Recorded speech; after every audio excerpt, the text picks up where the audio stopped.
Hi, how are you going? My name is Petra and thank you for joining me today on this video cast. My interest is vintage knitting, and typically between 1930s to 1950s, but also I like 1980s. There's just a zone in there, kind of 60s through to 70s, that I don't tend to knit, but otherwise I really like vintage knitting. And thank you for joining me again. If you have been to the channel before, if you're a new visitor, thanks for coming along. Really nice to see you. And I hope you like vintage knitting too, because that's what we're going to be talking about today. Alrighty, well, let's just get stuck into it. And I have a finished object. Woohoo! So I am currently wearing my bolero that I knit up.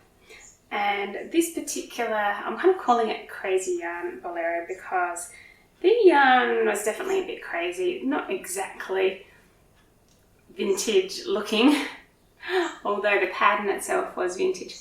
And even though I say that it's not vintage looking, I have actually seen plenty of patterns, especially in the 1930s actually, where they used variegated yarn. So it's not as though you can't have variegated yarn and be knitting a vintage pattern. You certainly can. And you know, I kind of figure as well, just because we're knitting from a vintage pattern doesn't mean we need to be limited to our yarns looking vintage anyway. I don't see why we can't use whatever yarn we feel like with whatever pattern we feel like. There's no pattern police that say that you must use a particular yarn. I mean, obviously the pattern itself says what kind of yarn they want you to use with it, but given that these are vintage patterns, most likely we can't get the same yarns in anyway. Alright, so this one, like I said, I'm calling it my Crazy Yarn Bolero, and this time I thought I would actually write down some notes about what the yarn was, because I can never remember this one. So it's actually called Craft Mind, and it's a 50-50 acrylic and wool blend, and I got it from yarnsfromitaly.com, and I believe Craft Mind is the brand of, I don't know if all of their, sorry, the dog's just walking past. I don't know if all of their yarns are the Craft Mind brand or only some of them, but it's a brand of yarn that they stock there, which I think they've got exclusive rights to, or it might just be their own brand name. Alrighty, so I knit this one. So let me show you the pattern that it came from originally. So this one was actually from a child's pattern, and it was in this Patons, I don't know, do you pronounce it Patons or Patterns? Patterns.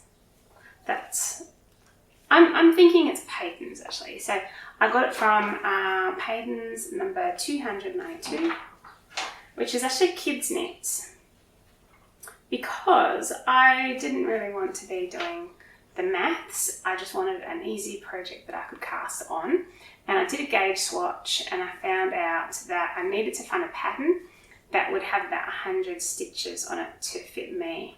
So it's perfectly possible to knit a vintage pattern if you're a larger size without altering the pattern. But the way to do that is you need to actually figure out how many stitches per inch or per 10 centimeters, or you know, whatever measurement you're using, in order to, we have two cats galloping in front of the camera, excuse the noise there. I managed to get rid of the kids and my husband. They're usually the noisiest ones, but I've got 3 pets running around, and it's pretty hard to record a video without them like running around. And plus we've got a new kitten, so he's kind of still in gallop mode. Anyway, so I forgot what I was saying. Yes, so it's absolutely perfectly possible for you to make a pattern from that's vintage, even if you're a larger size now, without altering the pattern. But to do so, you need to figure out your gauge. Now, once you know how wide around you want it to be, so you would measure your bust measurement, see there's two different measurements you can take there. You can take the upper bust measurement, which is around the underarms, or you can take the full bust measurement. And it depends on whether you want to have, whether you're happy to have negative ease or whether you want positive ease as to which measurement you're going to use. Because if you take the measurement around your underarms and you have a large chest, then you're going to be definitely in negative ease territory. But if you take the full bust measurement, you might end up with a garment that's too large. So obviously you'd be considering what size you want to make based on your own body shape. But once you have that gauge, you can work backwards and say, right, well, let's say I'm knitting at 25 stitches per 10 centimeters or 4 inches.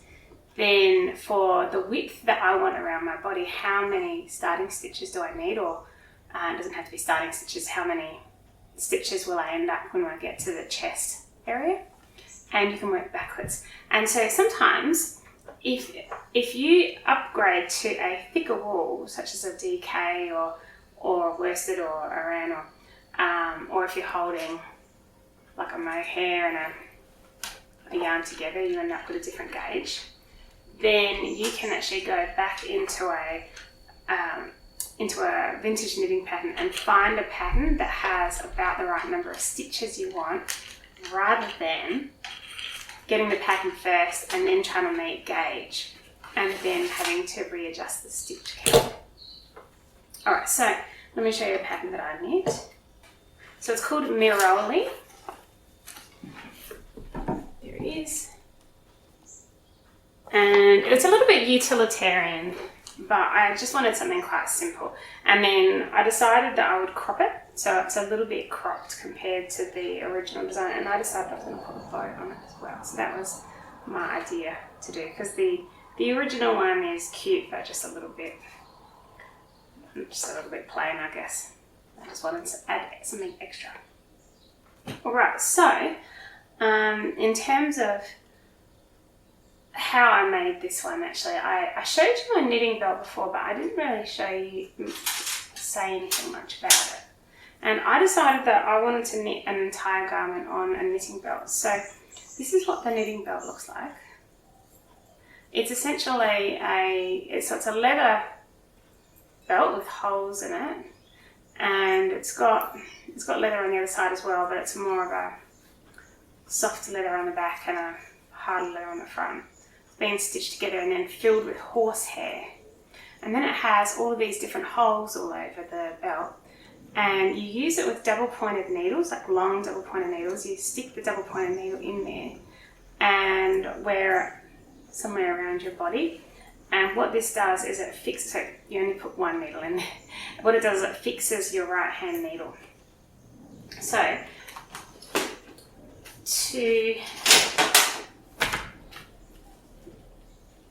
to use this belt, I had to find some long double pointed needles. These ones are 36 centimeters. They're not the best needles though. These are like cheap Chinese needles, and people that are so there's a group on Ravelry about using Shetland knitting belts, because this is originated from Shetland. And there's a lot of discussion in that Ravelry group about getting needles. You can actually get an interchangeable needle set from Hire, and you can use an adapter to turn it into a double pointed needle. And that's what some of the knitting belt pros are doing, because the Hire needles are a lot sharper than these. But people that are actually from the Shetland Isles, they often have a bit more, I think, access to double pointed needles, because these were commonly used, so they're available in second-hand shops, at least that's what I've heard. So, but alas, I had to get the cheap Chinese ones. Look, they're not impossible. They do go very thin. They're actually numbered, I don't know, is this a British numbering method? It starts off with the biggest one being, says number 6, and then goes down to 16, so they do go quite fine. And I believe this 16 one is only a millimetre or 1.5 millimetres, it's quite fine. And then I believe 3.5 millimeters was skipped, so there's 4 millimeters, and there's yes, 3.5, because there's 4 millimeters, there's 3.75 millimeters, then it goes down to 3.25 millimeters. So it seems that the 3.5 millimeter might not have been one of these standard numbers. So anyway, one of the complaints that people in the Shetland belt group have about these types of needles is that they're a bit blunt and not hugely slippery. So they're not that great for lace. They're just a bit, the ends kind of curved. They're not really that pointy at all. So it's fine for not splitting your work, but they're not hugely slippery needles either. So I have been on the lookout for some better ones. I did hear that Prim and Inox, they're actually the same company, but just two different brands. Apparently they make some quite good ones, but I've struggled to find those. Apparently Addy makes them as well, but again, I'm having trouble getting them shipped to Australia. I did find a handful on Etsy that were a good length, that were steel, and some of them, they were going to charge an exorbitant fee to send it to Australia. I think it was going to be about $50 shipping for some needles that were going to cost me $10. So I didn't end up purchasing them. I've still just got the cheap Chinese ones. Anyway, I knit this entire garment using the knitting belt. I did knit it flat, so back and forth, and then I seamed. But you can also use a knitting belt with knitting in the round. It's just that then you use more needles. Just like knitting a sock with DPNs, you can knit an entire garment using DPNs as well with a knitting belt. Yeah. There's Hazel Tyndall has some suggestions actually on her channel. There was one where she did a bit of a tutorial during Shetland Wool Week, and she also suggests if you're doing a heavy garment using the Shetland knitting belt, what you can do is have a string called a ray pin string, and what that does is it pulls the garment down and takes some of the weight from the garment into that string, and you can hook it into your belt or sit on it, and it just pulls the whole garment down, makes the stitches easier to get into, and also it takes the weight off your wrists. Yeah. Now, one of the reasons why I wanted to try the knitting belt is I'd heard some really good things about it in the past. First of all, it reduces pain.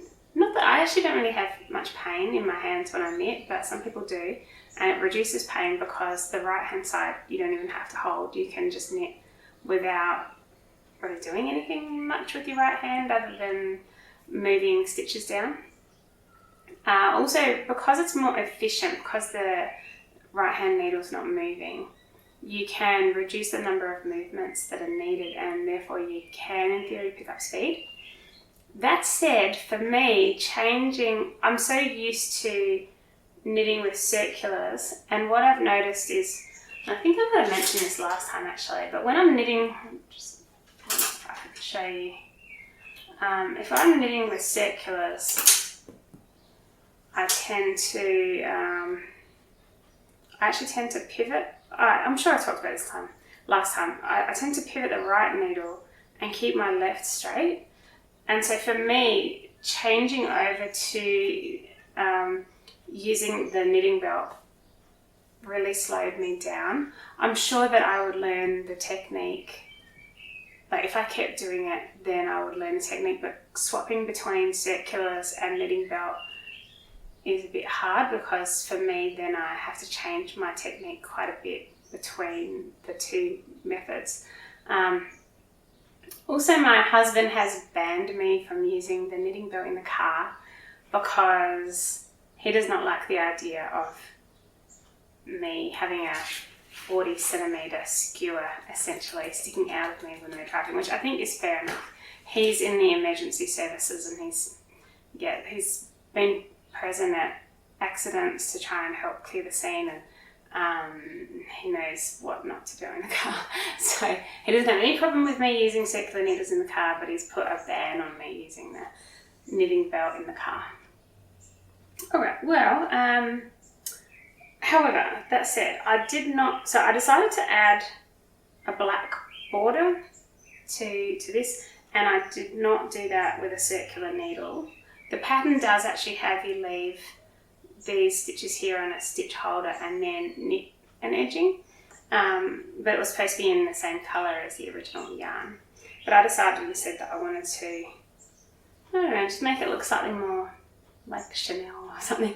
So I decided to put a black border around it, and it's a totally different yarn. The actual yarn itself is sport weight, although it goes between thick and thin. So on average it's thought sport weight, but it goes between bulky and like really fine lace. And I just use a 4-ply on the edging. And in terms of pick up rate and all of that type of thing, I just guessed. I just went for it and hoped for the best. But so something that I often do is I'll just pick up every place where I think that it can have a stitch. And then if I've picked up too many, then I'll decrease some. So I think I picked up too many, and then I decreased by 1 stitch in every, I'd like to say 3, but no, 1 stitch in 4, because I was knitting 2 and then joining 2. So 1 stitch in 4 I was decreasing before I cast off. And I only did a couple of, I think I did 3 rows of garter stitch around the border, and that worked out quite well. And in terms of this little bow, I've actually got it, because I didn't want anything to get damaged in the laundry, so I actually got like a little clip. It's just hard to see. So you have to take my word for it. I'm kind of looking at it a bit too close. I'll go cross-eyed. But I've got it on a little clip so that it's removable for the laundry, and you can get those from like a hobby store that does beading. So I just got it from our regular Spotlight stores here in Australia. That's a like big box hobby store. And what I did was I just started on one side. I thought about what height I wanted the bow to be. I knit until it was the right size when folded in half. Then I 3 needle bound off the edge, and I made that at the back. So yeah, I kind of rotated it around until the seam is at the back of the bow, and then I just knit a little garter stitch, tiny little bit of garter stitch, and wrapped it around the middle. And that holds it all together as a bow. And then, yeah, threaded it onto so the little clips, they actually have holes, so it's a little metal clip and it has holes in it, so you can thread something on. Cool. Now, so there's a couple of other notes I wanted to say about this. So first of all, seaming is a real pain when you have thick and thin yarn like this. So it was knit flat and then seamed, but I found it a little bit difficult to seam. Usually the way that I do my seaming with vintage items is I'll block it first, and then I'll do the shoulder seam first, which I used to do everything using mattress stitch, but now I use back stitch. The reason for that is I find that it's a lot firmer, and I've had a few of my garments actually break at the seams before. So instead of using wool for seaming, I don't use wool anymore. I now just use ordinary sewing thread. You can't see it. So I just use ordinary sewing thread with back stitch on the shoulders. Then I actually use sewing thread throughout all of it. So then I do the shoulder and like around the arm sky. And for that I also did back stitch. Again, I used to do mattress stitch for that as well, but now I just do back stitch there. And then typically what I would do though is mattress stitch. So once I've got the arm on, but the arm's not seamed up the middle and I've got the shoulder on, then I usually just seam from the bottom of the garment all the way to up to the underarm and then down to the bottom of the sleeve. But in this case, so I did that on one side, but it just didn't. I usually just do that as well using mattress stitch. But what I found was the mattress stitch seemed a bit sloppy with this yarn, and also because it's knit in garter stitch and it's so thick and thin, I found it really hard to match up where I was at in terms of this row number. And I just didn't enjoy doing mattress stitch for it at all. So on the other side, I actually seamed it using back stitch as well. And surprisingly to me, I actually prefer the side that used back stitch, even though mattress stitch should be the neater one. So I'm considering in the future, I might actually use back stitch for all of my seaming and not use mattress stitch at all. But if it's just a plain stockinette garment, then I might rather use mattress stitch because it's neater when you're trying to line up. Like if you're trying to line up stripes or something like that, it's much neater to use mattress stitch because you can line it up exactly. Whereas when you use back stitch, you're actually working on the wrong side, and so it's really hard to see what you're doing, and things might be slightly off if you have colour work or something like that. Alright, so with this one as well, which I'll just take it off and show you. I was a little bit frustrated with it on the back because I don't know if you can tell, but I feel like it pulled quite a bit on the back when I got to the above the underarms. So here you can see there's all this pink, and on the other side there's all this yellow, and it's almost like there's like a circle in the middle down here. It's like there's a circle there. So I'm not really, I don't like pulling, and I was actually considering over dyeing this. But then when I actually finished it, I liked it in the end. I didn't think that it would be wearable for me because it's just so multicolored. But as it turns out, I think it looks quite nice with black. And then I realised that I don't have any black dresses. I've only got black skirts and tops. So I decided I need to buy a black dress and I can wear this with it. And I think that would be perfect.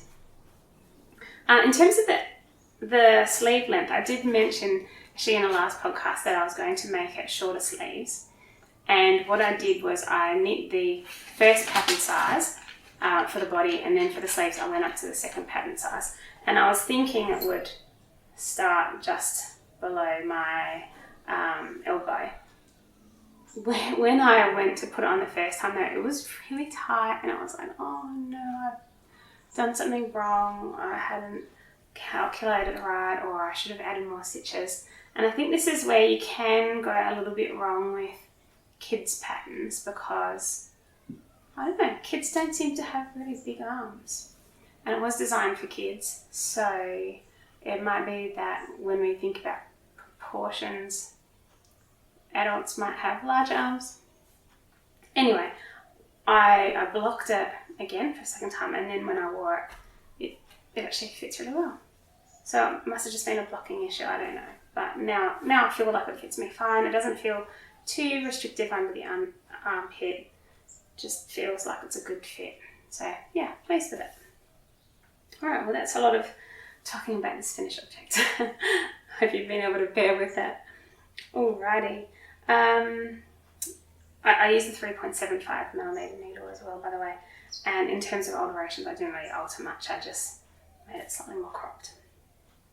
Alright, so the other thing that I'm working, so that's my only finished object, but I am still working on some other projects.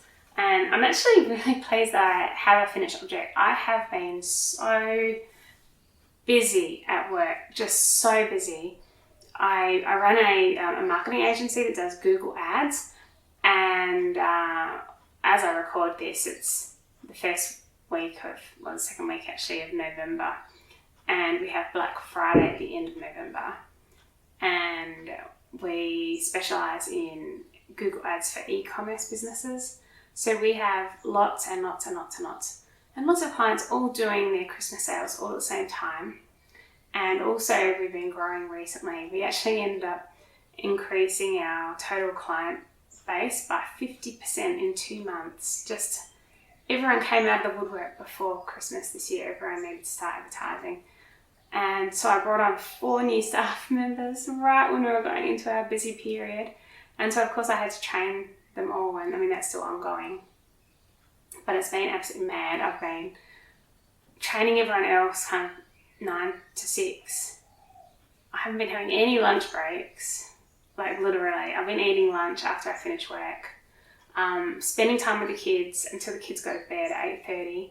And then I've been going back to work and finishing the things that only I could do that I hadn't had time for because of training the staff. So yeah, I don't feel like I've been having much time to do knitting at all. And it's been quite stressful actually, just the sheer volume of it. It's been really overwhelming. And I do like to knit when I feel like that. So I have still been trying to knit a little bit in the evenings. I haven't been working late every day, not on the weekends. But I didn't think I'd have a finished object for a while. Anyway, so I've almost finished another object though. I'll show you that one. It's my Deep V cardigan. And this one, I designed the pattern myself based on this pattern that's in Crucci, a 1980s pattern. I've shown you this one before. So the original one was in DK weight, and I didn't want to do DK weight because most of the yarn that I have in my stash is 4-player weight. And in this case I had a whole lot of lace weight yarn that I had used for my previous project, and I also had cobweb weight as well, and I've just been wanting to use it up. And something that I really liked from a previous project actually the first episode, I really liked how when I over dyed the garment that had been knit with a white cashmere, it had a really nice heathered look to the final project. I really liked that. So I've done it again, but I did not have enough yarn to use all the same colour of yarn, which was quite a disappointment. I thought I did. So I have shown you this project before as well. And I've got red sleeves, a blue body, and then red button bands. So that's going to be, I'm hoping it all works out when I over dye it, but essentially what I'm planning to do is over dye the whole thing red. And so the sleeves will, all the white in the sleeves will disappear, that'll all turn red.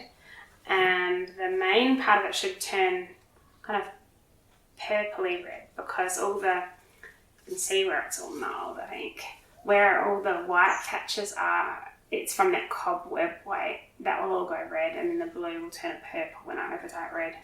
That's the theory. We'll have to see how it actually goes. Now when I mentioned this one last month, I was saying that I needed to steek it, and I've never done that before. So I bought myself a needle felter at the recommendation of a viewer who kindly recommended that method to me. I've never done needle felting in my life, and I had no idea how to do needle felting. I honestly didn't have the foggiest, and all my needles, my needle felting tool arrived, and then I broke all the needles in one go. I didn't know what I was doing. I saw that you were supposed to use a special mat, and I thought, that's alright. I don't need to use a special mat. All I need to do is protect my garment and my body from the needles. I'll just use a towel. Well, that wasn't a good idea, because the towel is too dense. So within 5 minutes of trying to use a towel for needle felting, I snapped all of the needles, and I was left with just little stumps of needles. It was nuts. So, but luckily the kit that I got, so I just got a basic kit, needle felting kit from Amazon. The kit that I got also came with a 3 needle one as well as the 7 needle. And so I took myself to craft supplies, not craft supply store, the foam foam store, and I just got a foam offcut. So $4, cheapest thing ever. Foam offcut, I put that under my project and then needle felted through that. And essentially you just stab your garment with it. So I just went stabby, stabby, stabby, stab over and over, and then I cut it. So I've cut it all the way down the front. You can see I've put masking tape on one side to just deal with the frays, and I also cut the armhole openings, and that worked really well. I did, because I've never steeped before, I did leave quite a lot of excess stitches there. So I actually had 9 excess stitches at the front, and I'd like to say 6 excess stitches on the armholes. And I'm glad that I did that actually, because I don't think I needle felted it quite enough. It did start to unravel a little bit. So I'll show you. Let me just come up close. I don't know if you can see this, but can you see all of those? Like, yeah, basically all these bits here are all where the stitches are unraveling on the side. So basically I don't think I needle felted it enough, but it has been sufficient to hold. And what I've been doing, I've been creating this border, and it's actually double-sided. So on the front there's a cable, and on the back I've just got basic pearl stitch, and I've folded it around my steek and sewed it down, and that way all of those little loose stitches are all now locked in here. The only thing is, and I mean, yes, you can see it a bit on the original pattern, but it's not as bad as mine. Because I steeked it and there's things in the middle here, it's, this button band's quite thick. So it's double thickness of yarn anyway, plus it's got cables on it. Plus it's sandwiching some more yarn in the middle. So what I think I'm going to have to do is not just block this, but I think I'm actually going to have to press it. And I've never really pressed my knits before, so yeah, if you've got any suggestions on this, I'm thinking I'll just get a pressing cloth so that I'm not pressing directly onto the wall, and I'll just press it and hope for the best. I don't really know if you can press cables or whether it's recommended, but it just feels really chunky at the moment, and when I'm going to have an overlap, it's going to be really protruding. So I don't know how that's going to go. So this might turn out absolutely horrible, or it might turn out good. Who knows? I like experimenting. Anyway, so in terms of yarn for this one, it's cobweb weight, 65% cashmere, 35% silk for the part that's white, and then the coloured wool is heavy lace weight wool from Colour Mart as well, and I'm holding 2 strands together, and 2 strands together makes a 4-ply of this particular yarn. So it's actually literally 4 plies because they're each 2 plies, and 2 plies making a lace weight. Alright, so yes, we'll have to see how the overdyeing goes. I'm expecting that one will be finished by next episode, so we will be able to see if it goes okay overdyeing or not. And I'm going to do it fairly saturated overdye because this garment is a little bit bigger than the last one I overdyed, and I'm worried that I haven't got enough room in my pot. So what I'll probably do is I'll start with a lighter overdye, and then I might overdye it a few times so that we don't have a situation where all of the dye's going into one spot and I'm getting a patchy result. Hope for the best. It might turn out awful.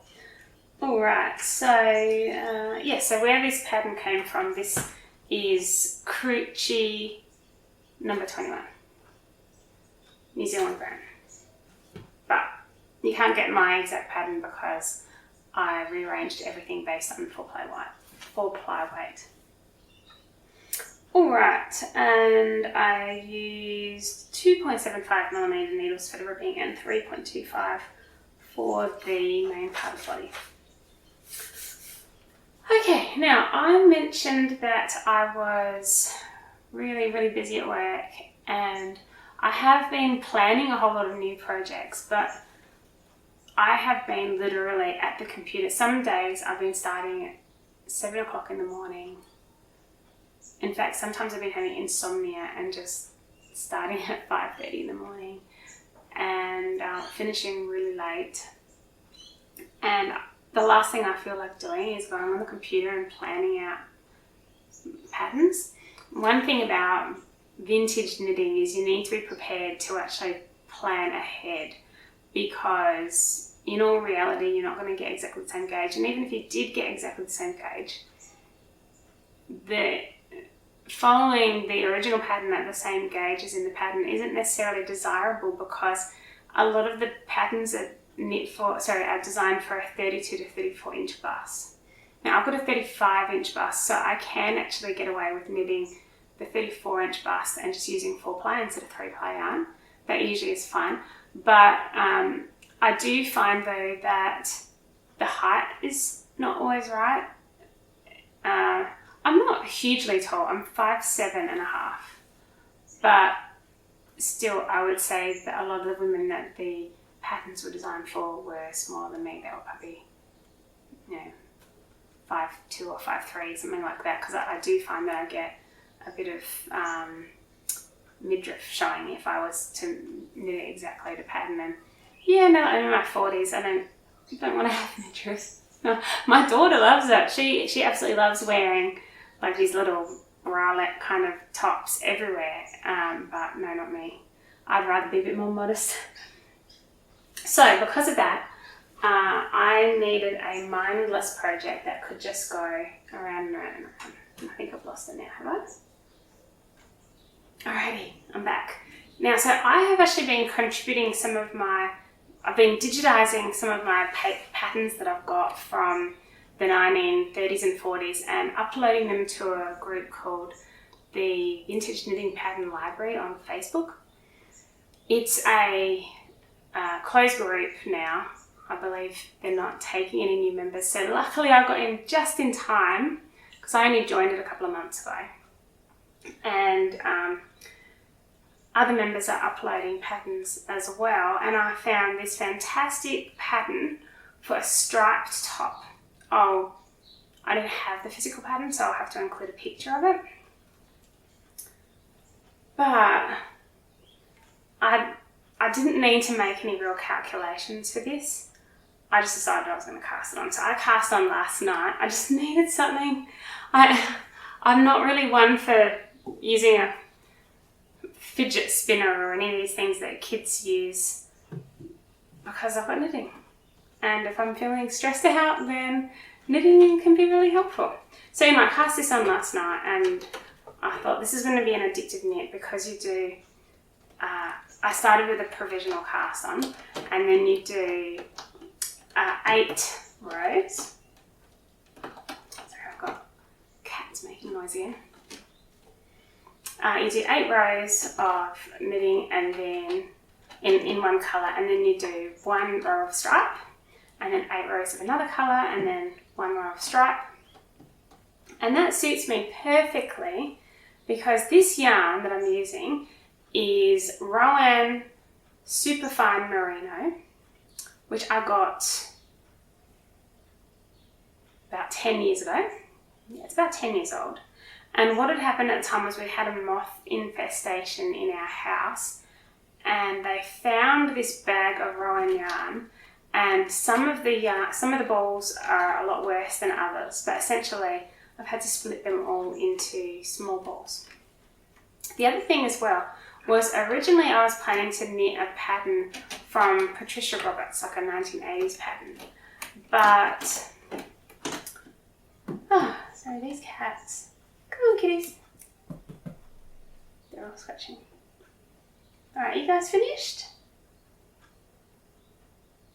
Alright, so originally I was planning to knit a pattern from the 1980s by Petra Here, and this pattern was like a Fair Isle style pattern, but instead of having a base colour with different stripes of contrast colours, it was still striped, but the stripes actually changed colour each time, and so the pattern actually called for almost an equal number of every colour of ball and about 10 different colours.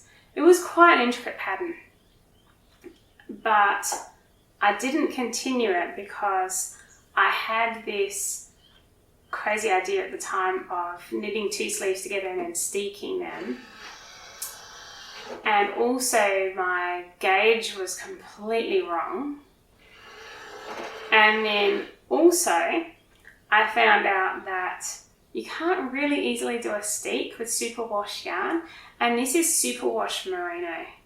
So I couldn't really steek this anyway, and it really put me off the project, but I've been frustrated because I had so many balls of yarn. It was more than a sweater quantity because I needed to buy a certain amount of each colour. So I've had at least like a kilo worth of all these little moth-eaten balls in different colours, and I've filled them all into my scrap drawer, but my scrap drawer is just overflowing. I can't easily open the drawer. And when I saw this project, I thought, oh, great. I don't need to actually steek it. There's no actual colour work, it's just stripes. But it doesn't have a main colour. I mean, it does have, the welt is all in the one colour, but it doesn't really have a main colour other than that. It uses 5 different colours, plus a different colour again for the small stripe. And so this is going to be a perfect use for the yarn that I have. And I've got so many different colours that I can actually even make this pattern twice. So the colours, I've decided that this one's going to be a cool coloured one, and then I've got enough colours as well to make a warm coloured one. So let me pull those out. My ball, oh, I'm losing my balls. Okay, I've just sat on one. This one rolled under me. So I've started off with the dark blue.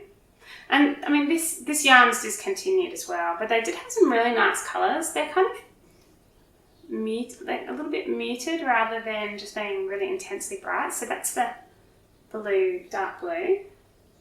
And then I've got grey. It's this kind of nice, kind of silvery grey. This one here. And then I'm doing, like, at the moment, I'm knitting like a medium blue. I've got this turquoise, or is it turquoise? It's kind of like a light blue but a slightly greenier tinge than, maybe that would be called petrol. I don't know, what would you call it? And then, oh, I have a cat. Hey, I have a cat as well. I have a kitten. Here's my kitten, but he doesn't like being, I don't know, none of the cats in our family like being picked up.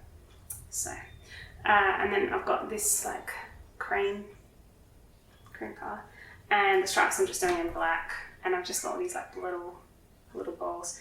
And unfortunately, I'm still finding moth-eaten bits as I'm knitting. We did get our whole house fumigated, so there's no moths in there anymore. But there's going to be lots of ends to weave in because I've had to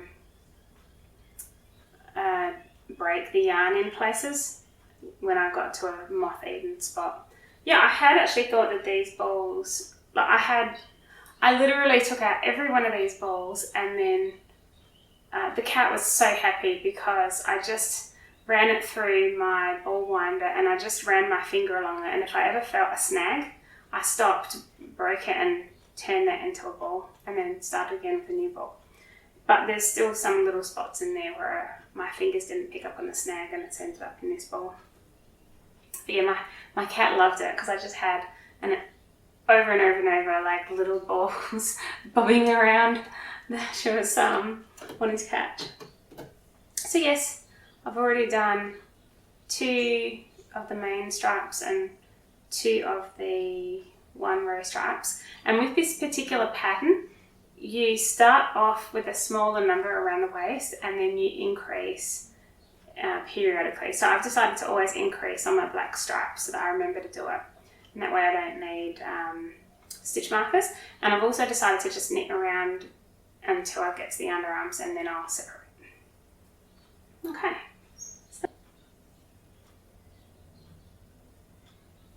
Now something actually that I am running into with this is I was feeling too lazy to try and do jogless stripes. So my stripes are jogging, and because it does have 8 rows for each of the main stripes, there's no way to really easily keep using the same bit of yarn without breaking it. I mean, I guess in theory I could weave the yarn up, but there's no point because it's going to be ages before you get to the same colour again.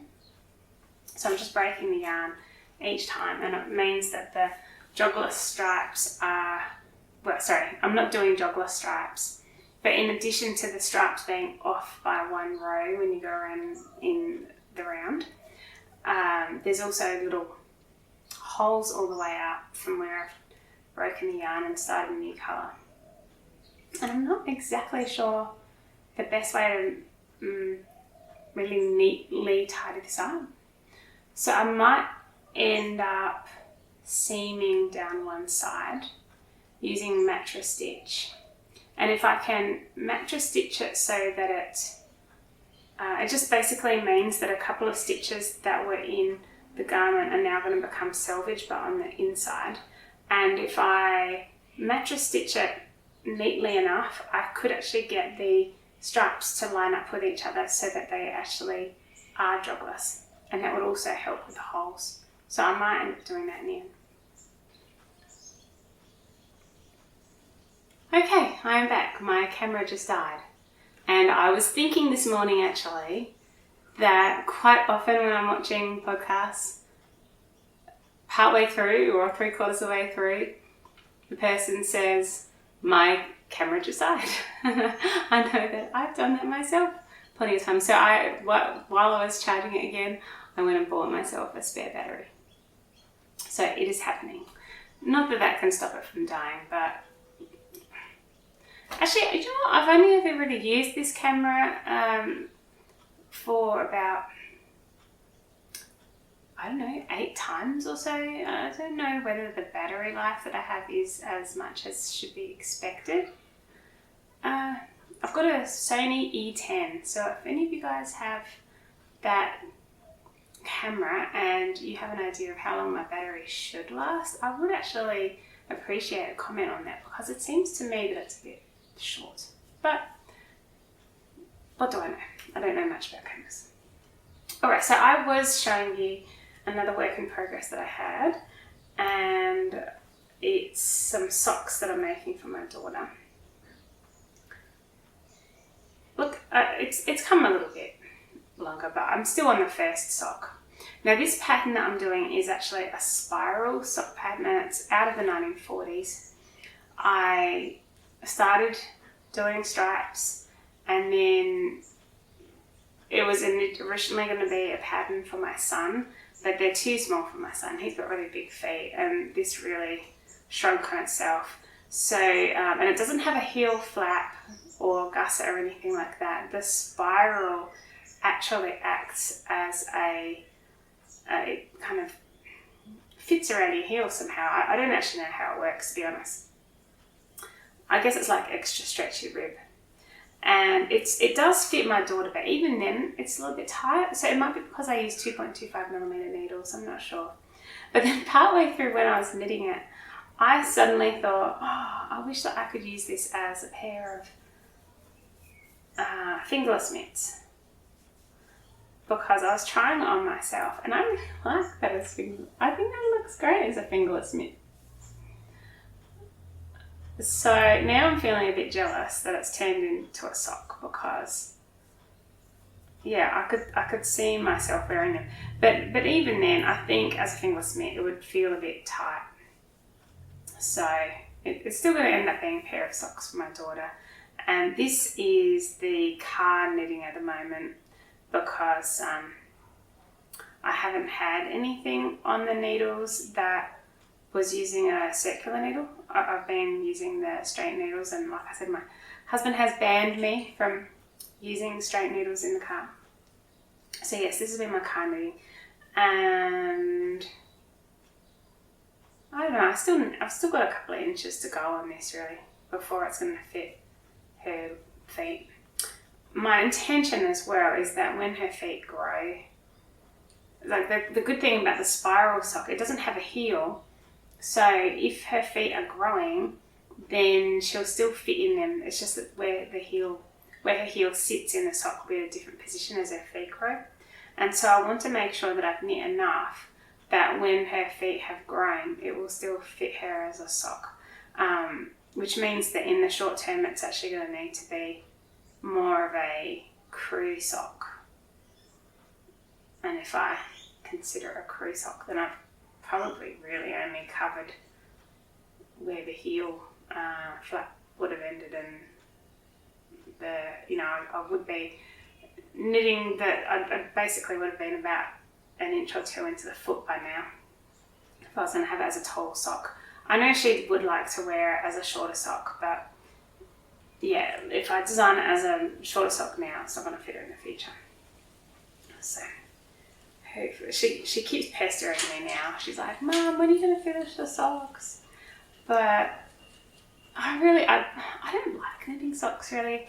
I like knitting garments, and I don't mind knitting for other people, but I kind of like knitting garments for me because I like wearing them.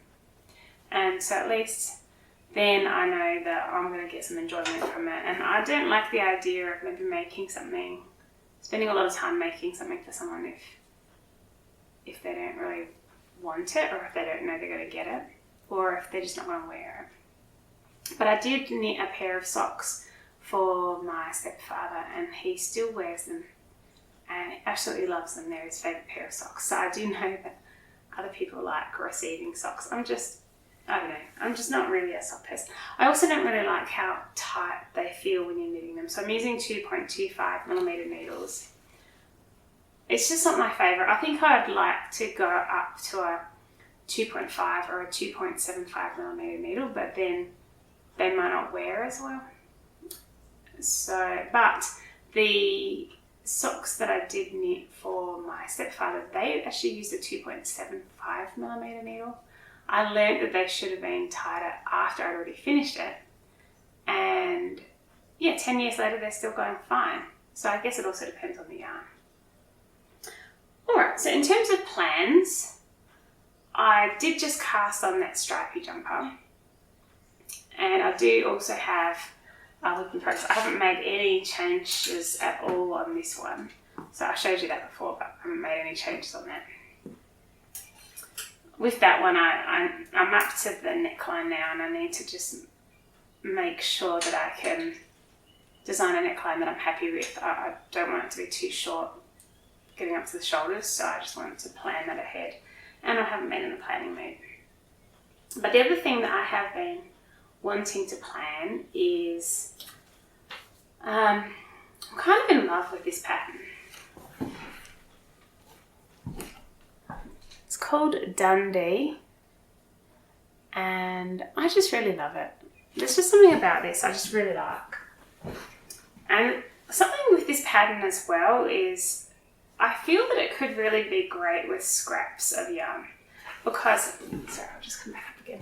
Because other than, so obviously you've got a main colour, but then you've got these alternating stripes of the orange and teal in here. And it doesn't use a lot of yarn of those contrasting colours. So I really feel that it would be great for using up scrap yarn. Although that said, I was thinking of using some of these balls that I showed you with the moth-eaten ones. But I'm a bit worried because the yarn's discontinued, and I'm worried that if I use a different one of my stash yarns for the background, that the texture of the yarns are going to be different. So I'm not really sure on that. I think I'd rather have all yarns of the same brand and type of yarn in the same project, so I might end up buying yarn for this instead. But I just really like it. And so I popped it up. I copied all the patterns actually from this booklet and uploaded it to the Vintage Knitting Library group on Facebook. And I asked if anyone else would like to knit this one with me. And I did have a small number, maybe 4 people or so, say that they would be really happy to knit this one at the same time after Christmas.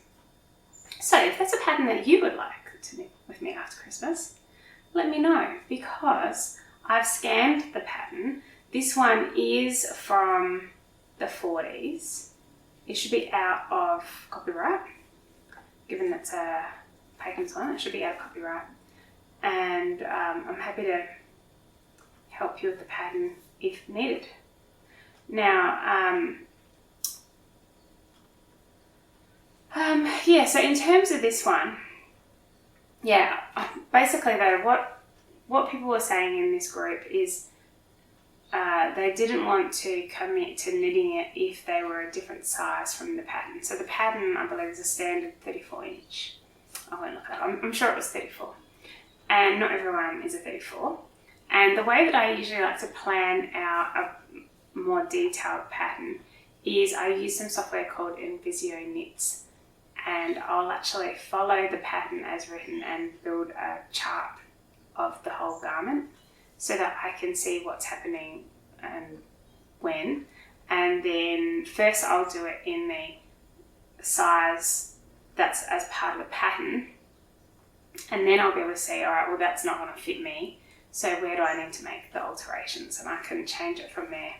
So I'm in the process of building up a chart for this right now, and I will be able to make that available in the same group, but I think it's a closed group now. I don't believe they're inviting any new people.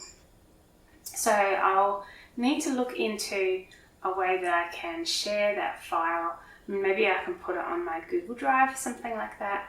And I'm happy to share the file that I've created in Invisio Knits with the original pattern, but then also my resized pattern, and just see if anyone would like to download it. Or I could add it to Ravelry as well as a free pattern. So yeah, we'll look into that. And that might be happening after Christmas if I can get the act together to actually plan it all out before then, because like I said, I'm so busy, and when I'm feeling that busy and I've been spending the whole day on the computer, the last thing I feel like doing in the evening is going back on the computer to plan out a knitting pattern, because I've just been on the computer all day, and more computer work just hasn't been appealing. Alright, so I might actually show you some of the other patterns in here. It's really great. And just checking if there was anything else I was going to talk about. I was also planning to knit, I think I called it the wrong thing last time. I called it Highland or some other name. I could never remember this, but it's actually called Hawthorn, and I dyed it myself. So I was planning to make a project using these two balls, the Knit Picks Hawthorn and the Along Avec Anna Silk Mohair. I still got plans to do that, but these other couple of projects took my fancy as well, and now I'm like, oh, I don't know. So we'll see what I end up doing. But yeah, I'm committed to the stripy one, because it's just going to be around and around and around. Even though the pattern was designed for flat, I think that will be fine to just knit it around, like I said.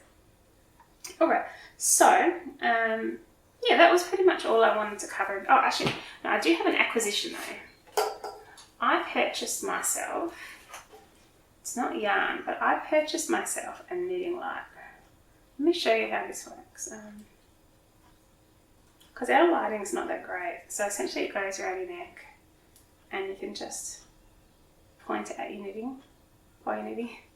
And yeah, it seems to be working pretty well. The only thing is where I normally sit, it was shining bright into my husband's eyes. Alright, would you like to see the rest of the patterns in this booklet? I'm not going to show you more than one booklet because I think I talked about quite a few things, but I'll show you the patterns in here.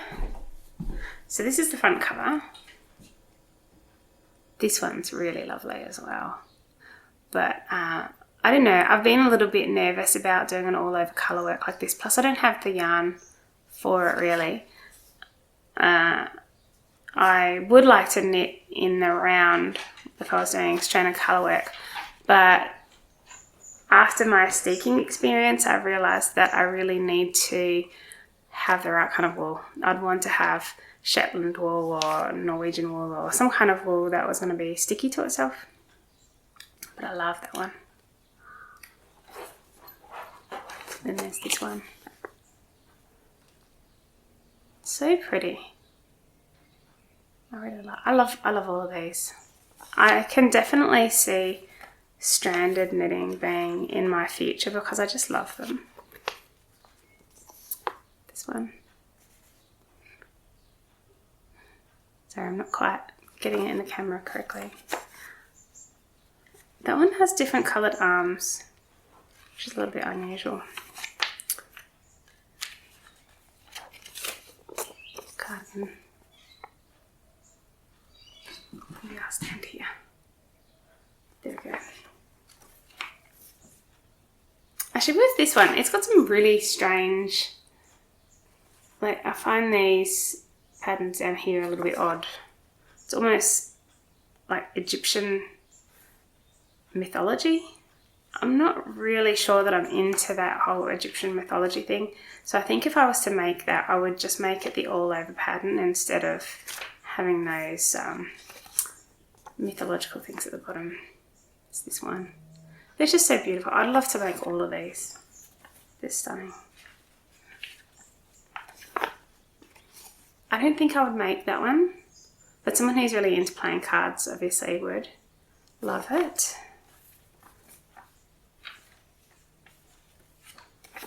And someone made a note on this one here that they tried it and it was really hard pattern to do because it was really tedious and fiddly. There's also some fluffy hat and mittens here. I find it interesting actually that they're doing colour work on such a fluffy yarn.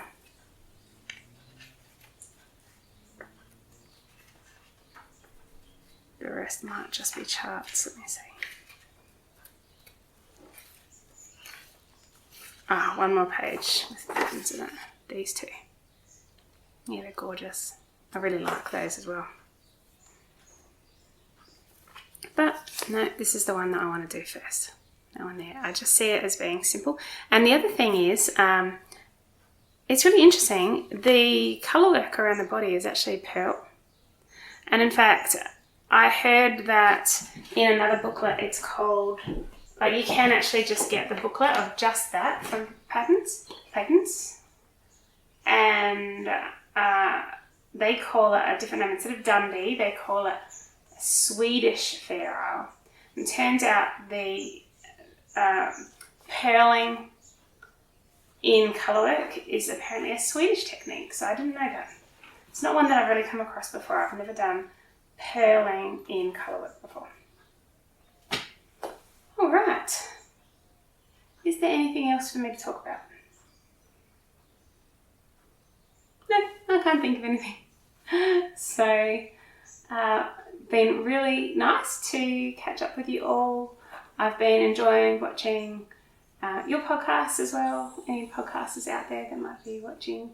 And if you are a knitter, if you're into vintage knits, please like, subscribe, comment, all of the good things. I'm sure you've heard that every single time you watch any YouTube video. It does make a difference because I do believe that YouTube doesn't even recommend you to anyone if you don't have many people watching your channel. They just go by popularity. Not that a lot of people need to watch my channel. Honestly, I don't mind. I just want it to be that if someone is going to really enjoy vintage knitting, that they can find this channel. But if every one of you who has commented so far and sent nice messages, I really appreciated it. And that tip about the needle felting has been really helpful. Actually, I'm going to use that again and again. I think that's going to be a great technique, but I think I will need to replace my needle felter since I broke it. Alright, well, that's it from me. I hope you have a wonderful day and enjoy. By the time this goes up, it's going to be a month and a half until Christmas, so not too close to Christmas yet, but I'm thinking that Christmas is already here because of the fact that I'm doing e-commerce sales. But it's not in 2 weeks, it's in about 6 weeks. And if this is the last episode you see before then, I hope you have a nice Christmas. Alrighty, catch you later. Bye.